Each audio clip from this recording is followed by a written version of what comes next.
Hello, everyone. It is the end of the day. I'm ready to go home, and because tomorrow is surgery day.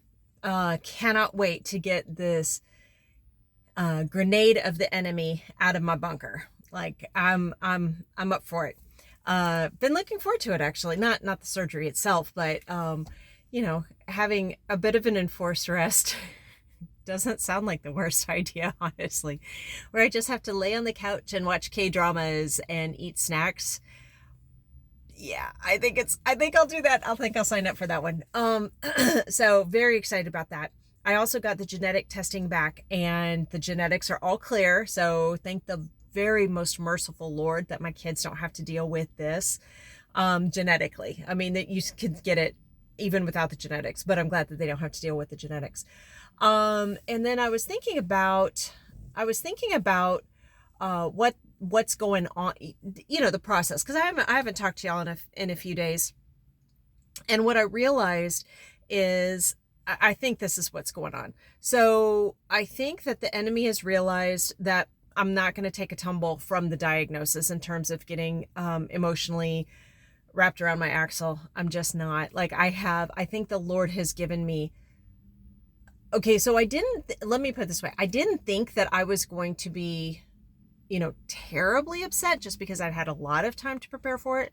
But I think that the Lord has given me more grace to deal with this than I mean, honestly, I'm acting better than I should. Let me put it this way. I am feeling less stressed than is like humanly reasonable for this situation. And it's the Lord, and I think that in every situation, I think that we look at people. I know a woman, sweetest heart. Oh my goodness, she has the sweetest heart. I've loved her since I've known her. And she's a relative of Ashton's, and she has had to put up with so much pain in her life. Just hit after hit after hit after hit. Not physically hit, but emotional hit. And she just is so sweet and humble and graceful and dear. And I think that the Lord, like, what makes her that way, I think the Lord just gives her I'm not even going to say I think, because when you see somebody acting superhuman, then it's not human. It's superhuman. And we know that Lord is who provides the super to our human. Oh, I like that. I'm going to have to remember that. The super to my human. Oh my gosh, I absolutely love it. That might have to go on a like t-shirt or something.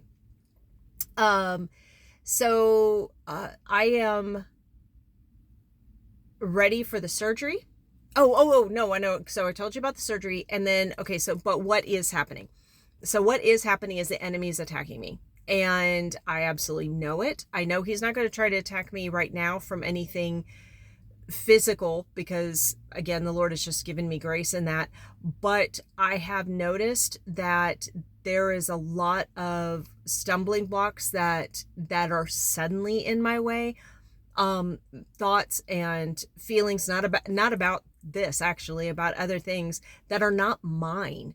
And that's the thing, is we have to realize that the enemy is attacking all the time. The enemy, that just because we get distracted with our jobs or our lives or our families or whatever, that doesn't mean that the enemy has stopped attacking. So I would offer that we need to do what the Bible says and to be sober and alert, because our enemy prowls around like a tiger looking to whom he can devour. And he does. And so if prayers are offered on my behalf, which would be very sweet and I would appreciate it, please pray that I can recognize the attacks of the enemy when they come. And they often come. If you find yourself thinking ways that you're like, okay, but first of all, I thought I took care of that, or that is not me, that doesn't seem like me, wow, I'm not acting like me, or I know that this isn't what the Lord wants, and I don't like the thought in me, I hate it. Like, where in the mess did that come from? The enemy is doing that. So when you realize what the enemy is doing, when you are irritable when you have no reason to be irritable, or depressed when you have no reason to be depressed, or anxious when you have no reason to be anxious. That's the enemy playing you like a Stradivarius, playing me like a Stradivarius. So knowing that, I realized that I'd kind of known that, but I really realized that this morning. Got my dander up a little bit, got my back up a little bit, and it made me ready to fight. And I like the fight. I'll be honest with you. I'm a bit of a scrapper. I always have been.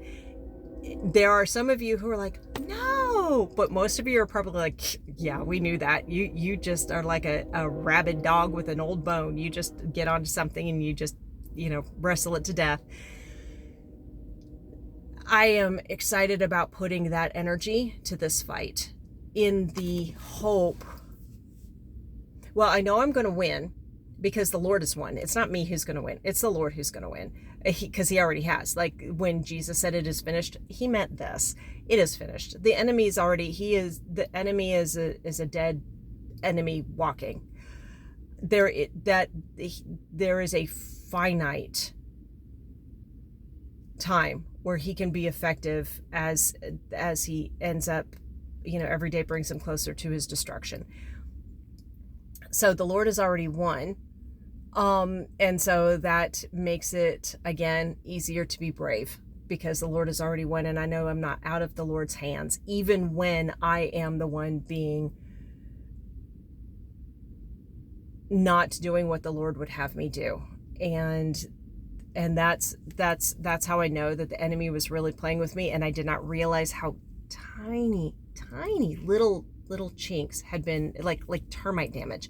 Just one nibble here, one nibble there. And all of a sudden a timber that was really strong and shored up is starting to wobble. And so I have to go fix that timber. And I'm thankful that the Lord is patient with me and he's letting me do that. So there is that. Is there anything else I want to tell y'all? I was looking, I don't spend a lot of time like on cancer forums or anything like that, but I was looking up the surgery, the procedure for tomorrow, because I kind of know what's going on, but I want to see like what sort of, if I could do deep sedation instead of anesthesia, because the deep sedation that I had, like when I had the colonoscopy, that was lovely. That was like the best nap ever. But general anesthesia to me is like, I don't really want that.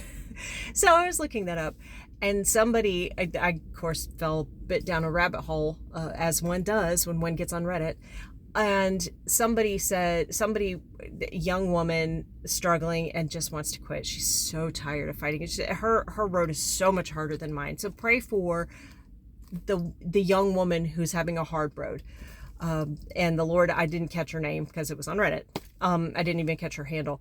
So, but somebody else said, I didn't come this far. How did she put that? I didn't come this far to only come this far. And the way I loved that. I was like, oh, I've got to remember that. I didn't come this far to only come this far. So so two phrases in there that in this little message that I'm going to have to put on a t-shirt. So I'm going to go for now. I'm going to go home and I'm going to eat my meal before I have to fast for however many hours until this. And so I'm very excited about this time tomorrow. I will be presumably cancer-free. Not treatment-free because they'll have to test it, and then, still possibly chemo, definitely radiation, definitely endocrine therapy, which we probably need to talk about at some point. I might need some tips and pointers about that. But anyway, at this time tomorrow, that bomb that the devil put in my body, in a feminine place in me, is going to be removed. And all of that potential destruction is going to be gone. And I am thankful to the Lord that it was caught early, that the surgeon knows what he's doing, that my oncologists are on the ball and they're fabulous, and that we're going to get through this. But most of all, I am thankful to the Lord for his patience with me in this. And I am so thankful for y'all. You were kind to me and you are loving to me. And you're making this hard thing so easy. Love you.